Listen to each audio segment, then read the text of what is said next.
And welcome to Metro Talk. I'm Tim Albright, in for the Vacationing Kent Shuffle. To my left is Pat Gowan. He is one of the editors of the Post-Dispatch. Hello, Pat. Hi, Tim. And to my right is Jim Strader. He's the publisher of the Telegraph. Hi, guys. How are you, sir? Good. Good.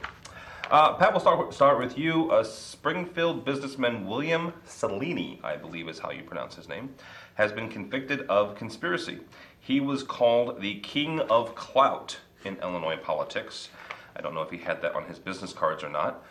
Will his conviction have any impact on how business is done, or politics more specifically is done in Illinois and in Springfield? If you look in history books, you'll see Governor Ogilvie. He was Ogilvie's first Secretary of Transportation, in fact, the state's first Secretary of Transportation. And since the days of Ogilvie, where power and money came together in Illinois politics, Bill Salini was there. If you were a politician on either side of the aisle, if you were a political reporter, you knew who Bill Salini was. If you remember the general public, you likely never heard of the guy, and he liked it just fine that way. Convicted the other day of essentially helping in an attempt to shake down a Hollywood producer for campaign contributions to Governor Blagojevich in exchange for continued business from the teachers' retirement system for the producer's money investment company. So lots of dollars, lots of politics. There are now 15 people put away in the federal government's Operation Board Games investigation. One would think 15 people would send a huge message, but I think it's like this. You drive by a wreck on the way to somewhere today, bad wreck. Do you drive slower on the rest of your trip? You know, you probably do, but because of that, do you drive slower 2 weeks from today or a month from today? And what happens to drivers who heard about bad wrecks but never seen one as the new generation comes on? Are they going to drive slower for it? We've seen this as a recurrent thing in Illinois politics for as long as there have been politics in Illinois. The Post-Dispatch, for which I worked, won a Pulitzer Prize in the 1940s by exposing corruption between the governor of Illinois and, at that time, coal mine owners. That's a governor that a lot of people thought should have gone to prison. Actually, to that point, no governor had gone to prison. Now we are 4 governors to prison since, once Blagojevich gets sentenced in December. One of them, Walker, not having to do with his official role, but the other 3, plus an attorney general and an auditor and a treasurer, and you got a whole bunch of officials. So we've got a rich history of sending people to jail from the upper ranks of Illinois politics, and it didn't stop this batch, and I don't think what happened to this batch is going to stop the next. Jim, is Salini's conviction going to change the way things are done around here, or like Pat said, it's just one more in a long line? One more in a long line, and I think that I thought your analogy was wonderful. These guys are going to spend a little more time looking over their shoulders. They're going to spend a little more time thinking or wondering, there might be a wiretap on this because it brought down the governor that's going to be sentenced in December. Geez, I better be careful what I say on the phone or what I say in an email or putting in anything in writing, because as long as I say everything verbally face to face, then it's a little harder to substantiate what I've said, what I did, or what was charged with doing. I think it's just going to drive people deeper. It's the amount of monies that we're talking about to mount a campaign in the state of Illinois and certainly nationally is just mind-boggling by most people's standards. It takes a lot of money to run these programs, and most of these candidates have operatives out there whose their motive is to raise money for these very expensive campaigns. And as long as those campaigns need financing to run, i.e. they haven't been privatized and funded by tax dollars or checkoffs or the government or something, people are going to be out there trying to shake down individuals for contributions. Will Salini serve 6.5 years? Probably not. I suspect he won't serve very long. It's questionable how long Governor Blagojevich will serve. Is it December the 16th, I think, is the 6th, I believe. The 6th, okay, is the scheduling hearing for Governor Blagojevich. That hearing, by the way, was delayed while Salini was on trial because the same judge was involved. So we're going to have the governor in jail, 15 of his confidants and cronies in jail or having served some time, and the next generation will look a little closer and be a little more careful, but it's not going to change anything. We're just talking about too much power and too much money. You say that they're going to go underground, and back to Pat's really good analogy about the wreck. The next generation coming up, are they going to continue to stay underground, or are they just going to say that happened to them and get caught just like Salini and Blagojevich did? Well, we have to believe that if it's still going on and it's illegal, that hopefully sometime they will get caught. I think it's like the drug business in the United States, in the world for that matter, drug trade. It drives people deeper. It makes the criminals smarter. It makes them more wary of their surroundings and the people they do business with. But it doesn't stop the behavior.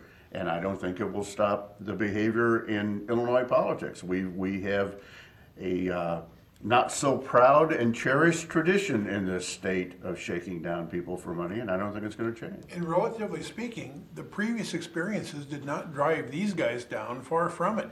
Otto Kerner, who went to prison after he was governor, but for acts while he was governor, and George Ryan, who went to prison for acts while he was Secretary of State and later became governor, these guys had a lot of gravity compared to Blagojevich. They were sophisticated people, deeply steeped in politics. They got caught. Blagojevich was a lightweight. He had to nail his shoes to the floor to keep him from floating away in the breeze.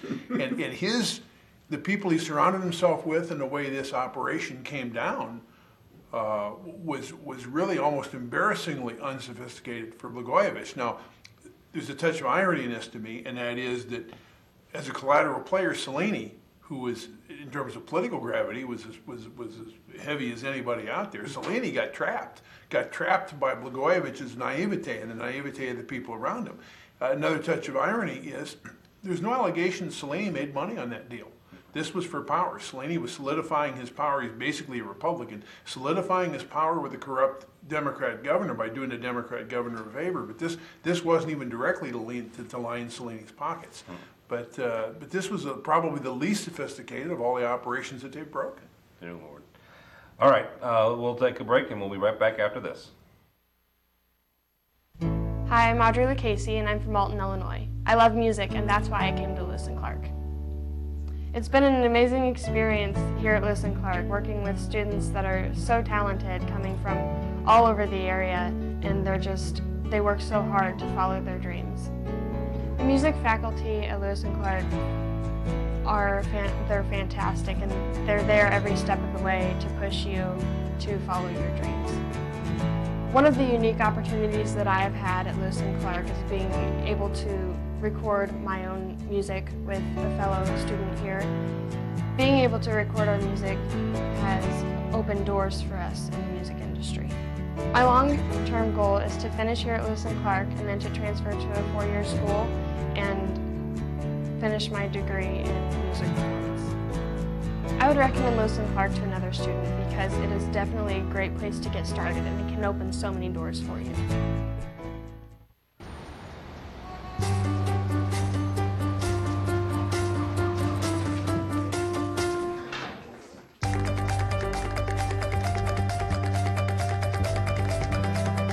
Big dreams and good grades aren't enough to get into college.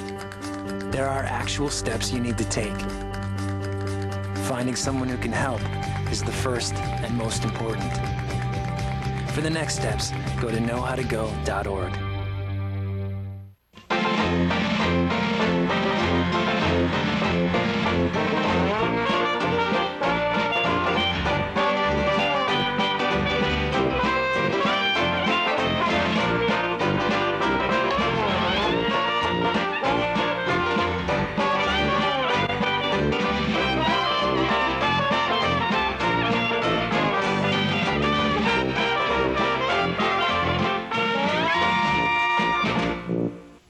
Welcome back to Metro Talk. Jim, another corruption case. Tony Rezko. Jim, another corruption case. Well, I could have said that differently. Jim, Actually, the same corruption case. The same corruption case. How about that? This one tied to Governor Blagojevich and slightly to President Obama. Connect the dots. Connect the dots. Yes. He was convicted under different circumstances. He spent almost 3.5 years in jail, and he says, "You know what? I've spent more time in jail than anybody else that was convicted of this. I should be let out." Should they let Tony go? You know, there are thousands of inmates in prisons right now that feel exactly the same way. I've learned my lesson. I've served a certain amount of time, and I think I need to be dismissed post haste. He was sentenced to 6.5 years in jail. As you said, he's served a little over 3. Some of the other, and I hate to use the word co-conspirators, but I will, are going to serve less time. Some we will see may serve more time. It would seem to me that if he had a problem with the sentence at the time, you know, that would have been the time to appeal it and try to negotiate at that point in time. I personally feel like that I lean towards truth in sentencing. Is if you are sentenced to 10 years, you serve 10 years. Yep. Not 85% of, or not half of, or not Lindsay Lohan's version of getting sentenced to 30 days and serving 5 hours. I like the ideas of you serve your sentence. And if we need to find a spot for you, we'll find a spot for you. And if he's sentenced to 6.5 years, as far as I'm concerned, he served 6.5 years. Pat, should I let Tony Rezko go? Well, this is a little confusing. Rezko was convicted in 2008, but he's not been sentenced.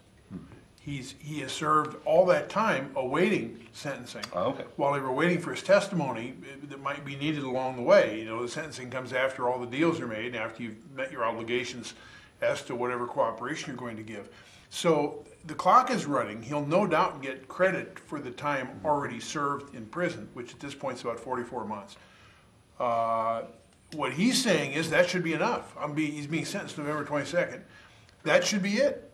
44 months is enough, and he cites the fact that he's been held at some Chicago Metropolitan Correctional Centers, some pretty tough places, effectively in solitary confinement part of the time. So it looks like the U.S. Attorney's Office is willing to make some allowance for that, but they're still talking about a sentence of about 11 to 15 years. In the federal system, that is a real 11 to 15 years. So he may get a break, but I can't believe Tony Rezko is going to walk out of jail. The presumption is that Blagojevich will get 10 years.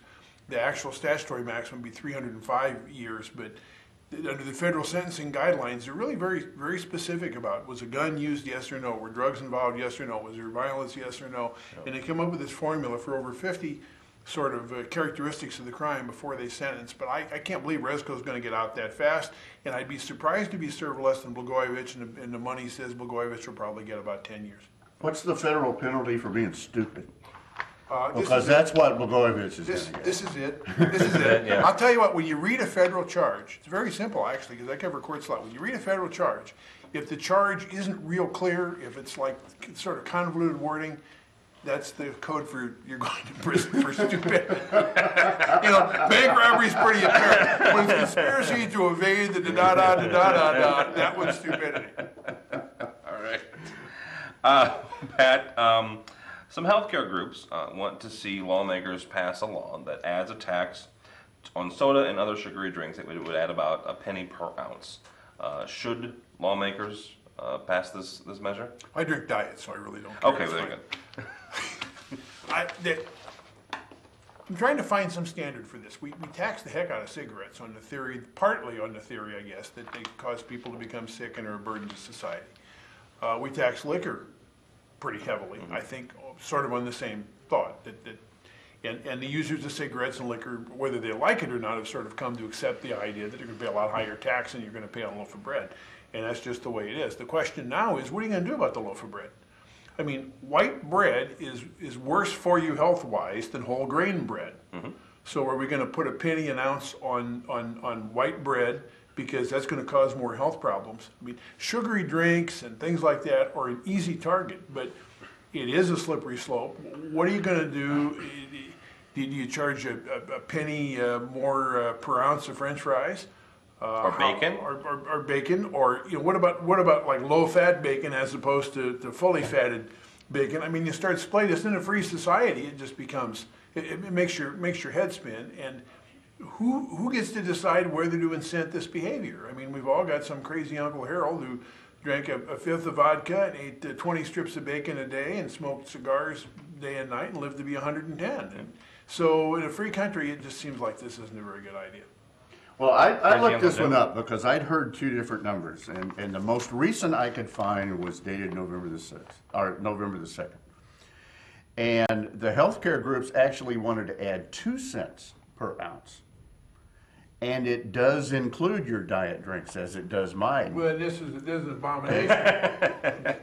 There exactly is where I'm going with this. This is not about health concerns, and this is not about fighting obesity. Because if so, you wouldn't institute the tax on something that has no sugar. Diet soda has no sugar. But it has other unnatural flavors. It has sweeteners in it. But why don't we tax the sugar? Why don't we tax the corn syrup? Why don't we tax the corn sugar? The corn syrup that's made from the corn sugar. It is the slippery slope. This is the crux of the bill. The higher, and I quote from the bill, the higher the cost of a 12-ounce can of soda, the less likely someone is to drink 120 calories of sugar, the study says. Okay. So this is about attacking a behavior that some healthcare group doesn't like. Period. That's pure and simple. As Pat said, so what are we going to do? Are we going to attack the bread? Or do we attack the wheat that goes into the bread? Or do we tax the baker that refines the wheat and bleaches it out to make that white bread that's not particularly good for you? How about taxing them all? Exactly. Oh, yeah. That's what it boils down to. This is more feel-good legislation that is not going to attack the obesity problem. That's silliness. Unless you do the same thing for everything that eaten in any quantity or consumed in any quantity could make you fat, which is most everything except water, I believe, at some point in time, could potentially make you fat. And I guess you could even go with water because it may bloat you. Okay? But let's just talk about what this could do. I happened to shop over the weekend, and I got 3 12-packs on sale of diet soda with not one hint of sugar in the 3 12-packs. I paid $12 for those 3 12-packs. That's 33 cents a can. If this tax were to pass, that price goes to 57 cents a can, an increase of 72%. Wow. And do either of you, I ask this question rhetorically, think that additional 24 cents a can is going to make little Johnny less chubby than he is today? I don't think so. This is more feel-good legislation. This is some group attacking something that they don't like.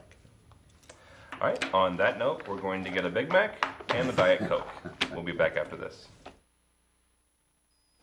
Hello and welcome to the Lewis and Clark Minute. Today we're going to check out the radio broadcasting program in WLCA with Mike Lemons. Have you ever listened to your favorite radio station or your favorite disc jockey and say, you know, I could do that? Or maybe you're the type of person who says, I could never do something like that. Well, with the help of first-year mass comm student John, we're going to show you just how easy it is. Each voice intro starts with talking about the band that just played, and we add a station identifier. Next, you want to offer some information that may be of interest to your audience. And finally, tell the listeners what the next song is, who sings it, followed by another station identifier. John will do one live now. Silver Sun Pickup Substitution on WLCA. The Big Pink released their debut album called A Brief History of Love. The single is off that album. It's The Big Pink with Dominoes. It's on College Radio's Best 89.9. This has been your Lewis and Clark Minute.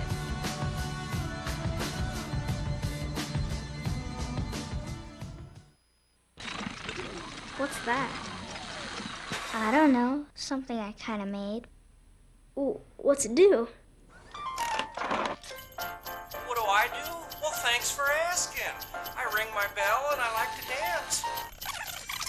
What do I do? Well, thanks for asking. Ow! Yeah, it still needs a little work. anything's possible. Keep thinking. Get started on your own inventions or just play some games at inventnow.org. Sounds like you could use some Van Gogurt. It's fortified with arch-rich nutrients to improve your math and reading skills. Catch! Van Gogurt, thanks. So what's the deal with your ear?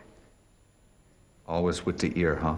Feed your kids the arts. For 10 simple ways to learn how, visit AmericansForTheArts.org. Welcome back to Metro Talk.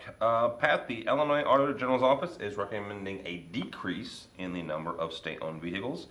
Considering the number of cuts that other places have made, should there be should there have been an earlier review of the number of state-owned vehicles? Well, 16,000 passenger cars. That's one for every 750 residents of Illinois. Seems like a lot of automobiles. Doesn't seem like enough. Well, it may not be. And once upon a time, it probably were once more. When I was a student at SIU and worked for the student newspaper, we had up to 3 university cars assigned to the newspaper, to use for news gathering, and pretty much as we saw fit. We filled out a slip with mileage and so forth, and I guess it came out of the newspaper's account with 3 cars for the student newspaper. I don't think they have any of those anymore. Obviously, some people need take-home cars. Part of the study looked at people who didn't maybe need to have take-home cars, but had them anyway, so that the taxpayers were essentially subsidizing their commute to work. The study said that maybe with as little as 7,000 miles to 12,000 miles a year, it's cheaper for the state to pay the federal rate of 51 cents a mile and have you use your own darn car. And the question of how many people really need to have the cars assigned to them, and it looks like it's probably a fertile ground for examination. But a lot of people see this as a perk of the job. I don't need a car to go to work if the state will give me the car to do it. And it seems like that would be a fairly painless way of saving some money for the state, certainly for the taxpayers, a painless way. And if this is not ripe for abuse, I don't know what would be. Jim, do we all need state-owned vehicles? No, I would say some of those probably are needed. For one, state police usually take their cars home. There have been studies showing that may indicate or may lower crime in their particular areas, the fact that car is there. Pardon me, should they get called out in the middle of the night, they can go, they have their car, they don't have to go get it. But some of these are predominantly office jobs. If you have a state supplied vehicle, just like I happen to have a vehicle supplied to me by Freedom Communications, I have to pay personal taxes on my commute back and forth to work. I have to track all of my business mileage, report that separately, and I am taxed on my personal usage of my vehicle. Yeah. If most of these people that have office type jobs are just using their state-owned vehicle basically to drive home at night and drive back to the office during the day, and they occasionally may have to go to another building or another office somewhere, then why not have a pool of vehicles sitting there at the office and you pick them up after you report to work? We, the taxpayers, aren't supposed to supply your commuter vehicle anyway. If you do happen to have a job where you're not necessarily in the office, but you're in a different part of the state every day, basically your assignment takes you to different offices around the state, that vehicle may make sense for you to have, because it possibly could be out of your way to have to go somewhere and pick up the car. If you lived south of Springfield, if you had to drive all the way to Springfield and turn around and drive to Carbondale, that would be silliness. That would be a waste of money. Like anything, 16,000 vehicles can probably be trimmed. Can it be trimmed by 100%? I don't think that'd be a good idea. Could it be trimmed by half? Probably. If it's most things in government where we overcompensate, it might be 80 or 90% of those vehicles could be replaced. And we just pay the employee, the state employee, for mileage used on their own car. If they have to drive from home to an office in Carbondale, they track their mileage, they turn it in at the end of the month with an expense report, just like my salespeople do, or Pat does, or our salespeople at the Post Dispatch. You turn in an expense voucher at the end of the month, and you're reimbursed at the mileage rate. You know, when I first became a reporter, which is more than a few years ago, to show you how far the other way the pendulum once was. That was right after Gutenberg found it. Yeah, no, just before. Movable type made my job so much easier. The Madison County Sheriff's Department provided marked cars for the uniformed deputies to patrol. Yeah. But if you were a detective or a process server, you used your own car. They put a two-way radio in it and gave you a red light and put a siren under the hood and paid you mileage. But your police car was your own car. Wow. Over in Olney in Richland County, Illinois, I remember the marked police cars were also personally owned. If you were a deputy, you know, they put a badge on the door and a radio and a red light on the roof and put a siren on it and they paid you mileage. But the marked police car belonged to you. Now that seems rather absurd coming the other way. But and the state didn't do that. State had, at least their police cars were state-owned. Yeah. But it seems like there's been an awful lot of growth toward probably in the fatter days for the budget. And come a long way in those years. It's been about 8 or 10 years now. Well, if you do the math on it, it's been about 40 years. Yeah, 40. If you do the math on it, and again I say this because I have a company-owned vehicle that I use, it's pretty close to kind of a break even. I some months would be better off having my own vehicle and taking the reimbursement than I would having to pay taxes on the full amount for the personal usage. Yeah. Because, as you said, the rate is 51 cents a mile. That's basically the portion that I have to claim for personal miles. I live 12 miles from the office, so that's 24 miles a day, or almost $13 a day that I have to pay taxes on, and it doesn't take me $13. It doesn't cost me $13 to commute back and forth. So it sounds like a good perk. Oh, you've got a company car, or you've got a state-owned vehicle. But if you do the math, sometimes it's not, if you are following the rules, as I suspect some of these state employees probably aren't, but if you are following the rules correctly, it's not all it's cracked up to. I was going to say, you're assuming those people are filing their taxes correctly. Well, there are 3 initials that scare me, and it's I and R and S, so I try to keep mine pretty close. That would be corruption if they didn't, and as we were saying earlier in the program, there really isn't much corruption. There is no corruption in Illinois, absolutely not. All right, that'll be all for us this week. With us this week is Pat Gowan. He's one of the editors of the Post-Dispatch. Also Jim Schrader, the publisher of the Telegraph. I'm Tim Albright, and we don't know where Kent Shuffle is. So have a good evening.